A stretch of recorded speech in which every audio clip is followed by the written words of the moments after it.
gave up. He gave up. But, obviously disappointing afternoon on Saturday. Tough one for our kids. Tough one to swallow. Not only Saturday after the game, but even Sunday as you watch the tape. And didn't play our best ball game. And for whatever reason, sometimes that happens.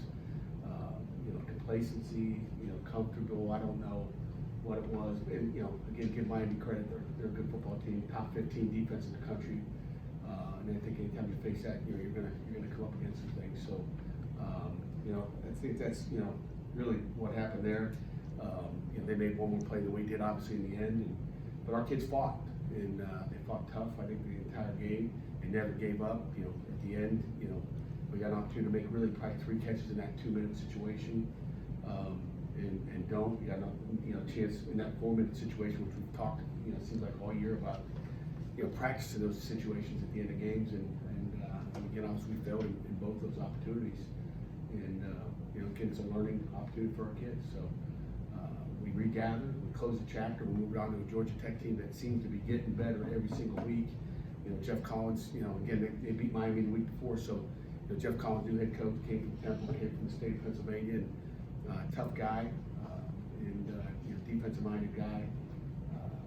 Likes his tricks and special teams. We've gone back and watched all the Temple stuff, and very creative. I think every week there's a new offense as far as what they try to do and try to create. So you kind of don't know what you're going to get offensively on Saturday when you look at what they do. James Graham, their new quarterback, I think started the last 4 games. I think it all starts with him, but I think they kind of found their guy to sit back. After playing 3 quarterbacks. And then defensively, they're very, very solid up front. 4 down, and will attack you. A lot of zone pressures, a lot of man coverage, and a lot of quarters coverage. So, questions? You mentioned complacency in that. Do you think there was complacency? I don't know. I mean, how do we really know? I mean, you don't really. I mean, you don't know. I mean, where guys feel comfortable. I sure hope not. We try to, make sure they don't. But, always, got to talk about it. Got to think about it. Again, there's handling adversity and there's handling success.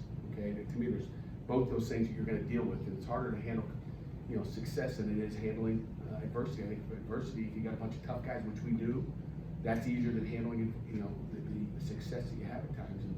And we had some success. We figured we were going to find a way to get it done. And, sometimes you just one step behind, one play behind, you don't get it done. So who knows? I throw that out there. I think part of that though is that you guys have been in so many games this year where you either had to come back at the end and been able to do it. There's that, talked to Kenny before, he said that there's that confidence in the team. Do you think they maybe just leaned on that a little too much? Maybe. I mean, like I said, think we can think all we want. We got to come out and play, and when you start thinking about those things, then it is what it is. You just got to move on. And again, it's an opportunity to learn, and we just got to go take care of business this week down in Atlanta and play football the way we want to play. And again, sometimes you got to get slapped upside the face to figure it out. And hopefully, they felt it. Didn't feel good. We have to respond. We'll find out how we deal now with adversity. Are there any sort of positives you can take from the offensive end against Miami? Yeah, there is. Obviously, the way we ran the ball. Again, people haven't run the ball against them like we did. I don't think. I mean, I think they were averaging 80 coming in, and not only with what our offensive line did, and we moved some guys. Obviously, Gabe was back, and we tried some different things of just trying to, number one, keep some guys fresh and give Van Lin some opportunities. So it was good to see some guys go and make some plays. Obviously, what happened in the 4-minute one, we got some misplacement of some people on some plays that can't happen. And again, that's a lack of focus or a lack of knowledge, one or the other. And again, that whole situation could be a lot different than what it was. And that's the disappointing thing, because it comes down to maybe some missed assignments on some plays that shouldn't be. But the way we ran the football, certainly, I really like the way Malik Carter. I mean, AJ's running solid. I like how Malik Carter didn't dance around and he hit it. It looked like a tailback instead of a jet sweep guy. And I think that's another positive, because he needs to carry the football, inside, not just be a jet sweep guy and hand the ball an outside run. So he showed some things in the run game that make you want to give it to him inside again. It seemed like Miami was the first team that was really able to slow down the pass rush. What were they doing specifically on offense to kind of neutralize those things? We probably missed 3 sacks. But, we're not gonna get 10 sacks a game, I can promise that. Most people will be happy with 2. But, they got the ball out quick. I mean, they threw it quick, whether it was complete or not. I mean, you can throw it quick and throw it incomplete, that's congratulations. So, good on their part not giving up the sack, but it wasn't like they, threw a bunch of deep balls either. So if you want to throw a 5-yard route, usually, it's either gonna be complete or incomplete, but it's gonna come out like a 5-yard route would. If you're gonna throw a bunch of fades and deep balls, then obviously the D-line's got a little bit longer to get there. So, it comes down to how fast you're gonna get the ball in hand and what kind of balls you're throwing. And then, the last play, they had 2 explosives. They threw a 7 route one time, post corner, I should say. They only had 2 explosives on the entire day, so it was a heck of a job by our defense. I don't think very often you find, give up 2 explosives to lose a football game. But the 32-yard one at the end was fatal. And it was the most disappointing thing. It's his own pressure. And, we didn't, again, should we play base? Should we zone blitz? All those things, come to mind. And, as a play caller, you can change it all the time. To me, players make plays, calls don't. I think anything on it is an old defensive guy, old defensive guy. But, we gotta make plays, we gotta execute a little bit better than what we did. And that happens. I'm curious how Sundays work around here. What time do you guys get in, and the players aren't in until the afternoon, right? Yeah, I mean, most, coaches come in at all times, we're worried about by 11 at the latest, but everybody comes in, grades the tape. So, I used to grade it at home at night so I could spend time with the family in the morning. So, guys got time to go to church in the morning and do what they need to do and spend some family time, because it's about the only time you get to see your kids awake and your wife functioning. So, and then the kids get here, I'm gonna say around, they come in here, check around 2 o'clock. Hopefully get here by 2:45 and then their day kind of rolls. Do you guys have a team meeting at the outset at all? At the end. At the end of the day? Yeah, it's really a lift meet kind of schedule. Lift meet, flip it. Sure. What was yesterday, like in that team meeting? It's sure different after a loss than it is. Yeah. Obviously different than the last 4 weeks. But, again, it's kids and, not too much different. It's just talking about the details. And again, it's all about, details of what we do on the field, off the field, whatever it may be, and how they trickle into your life on the field. But, we have to be better with the details in that game. We didn't have the details that we need to. Why is that? I don't know. Maybe it's just, attributed to who we played against and what they did. Sometimes that happens. But to me, it was all about what we did. When nothing Miami did, is really what we did and how we did it. And, it's kind of how the ball rolls sometimes. But the meeting was normal, and to me, sometimes you got to pick them up a little bit more after a loss. It's easier to go rip them after a win and say, why'd you let them come back in the second half? Boom, this is what we got to do. But I think everybody hurts after after a loss. You have a good sense from your leaders that they'll take care of that stuff and they'll be ready to go this week? Yeah, I do. I mean, I don't have a good sense from our leaders, but I got a good sense of who our players are in this room and how much they care, and won't let it happen again. But you lose one, you can't lose the season. We still got a lot of games to play. You don't have to prepare for the triple option this week. They got a little option they run. There's sometimes they look like they're lining up in a spread offense, and there's sometimes they'll run some speed option. So not near as much as Duke, but who knows? We may see the whole game. I'll watch that Duke game and put it back in. I don't know. They're very creative on offense. Coach, you ever been in a situation where the team was recruited to play one scheme, and then the next year all the players were running something entirely different than they were recruited to run? No, not really. Thank God. That's a tough deal to walk into, I think. And Jeff does a good job. Anybody in the country, and he already has. I mean, they have 2 linemen that are transfers. That have come in and played for him on that O-line. They really just converting from a 3-4 defense to a 4 down, but it was only 1 year of a 3 down, so they were kind of already built for a 4 down. So I don't think that hurt them too much. But they found the right quarterback. I think that's the key. They got skill. They've always had skill. They're down in Atlanta. It's hard not to have skill. So they got a slot receiver, number 10, that runs a 10-5 100-meter. He can motor. But he's a guy that make sure we know where he is at all times. And they got two really their old fullback is their tailback. So 215 pounds that can throw it down in there and run physical. They're trying to make you miss. We're trying to truck you and run you over and get another 10 yards. Does that loss change the ACC coastal goal at all? What was the goal? To repeat as coastal? Is that your goal? Our goal is to win one game each weekend, and we don't talk about it in here. It's kind of like the thing that we don't talk about. It's just about Georgia Tech. Even back to camp, there were a lot of guys who would like sign off their interviews by saying, let's go win again. See, I didn't see. I don't watch any of those videos, so I don't know what they're reading or what they're seeing. Unfortunately, maybe I should take a better tab of that, but maybe that's what they're thinking about. They need to be thinking about Georgia Tech, not something like that, because it all leads to the same thing. We know what we want to do. You don't know what's going to happen in a crazy conference like the ACC or the Big Ten, and you just got to keep playing and find out 5 weeks. Everybody loves the story of the guy who comes in right away. How was Italy, by the way? Awesome. Thank you. Ciao. Good. You look a little bigger.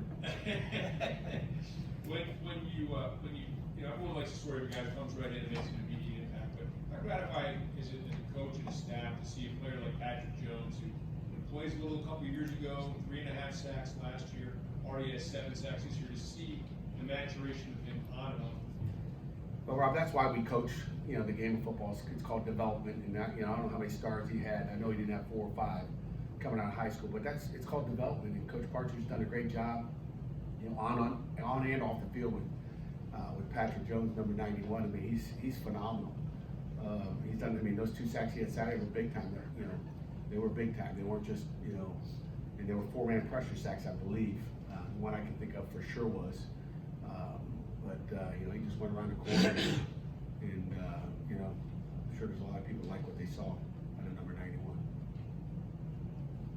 You mentioned it after the game, but the game Kessman had and how far he's come since the struggles early. Can you speak out and how much he's worked and how he's come that over? I'm excited for Alex. I mean, it's a big day, and I'm sure he'll be rewarded for it in some way.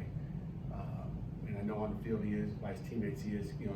It's the adversity that he went through. Now, can he handle that success as we're talking it? But you go through it individually, you go through it as a unit, you go through it as a team at times, and performance. And again, it wasn't like he hit 3 short ones and then came back and hit a 54, 55 yarder. It was start off with the big one and put it through, which they say statistically that's about a 30% chance of making those 50 plus.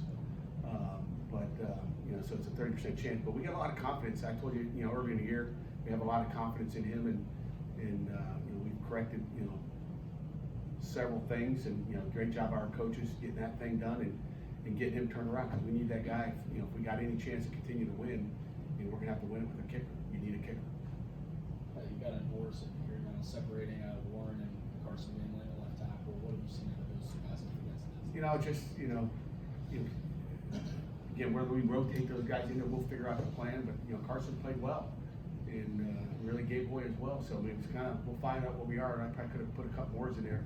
Coach Borley didn't put any words. I put words. So just blame me. ZJ did. But I threw some words in it just because I see what's going on, and I can feel that those guys deserve some more reps. So it's really just a tribute to what Carson's done when he's gone in the game.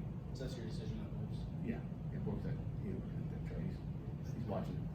He's watching Georgia Tech's front on Sunday night.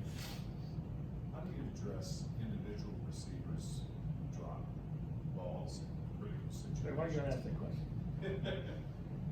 How do you address it? I mean, as a coach, how do you coach up that catch or not letting that continue to kind of fester? Yeah, well, you talk to them. I don't think you yell at them. But we've got several ways. It's no different than a field goal kicker. It's like, what do you do with a kicker?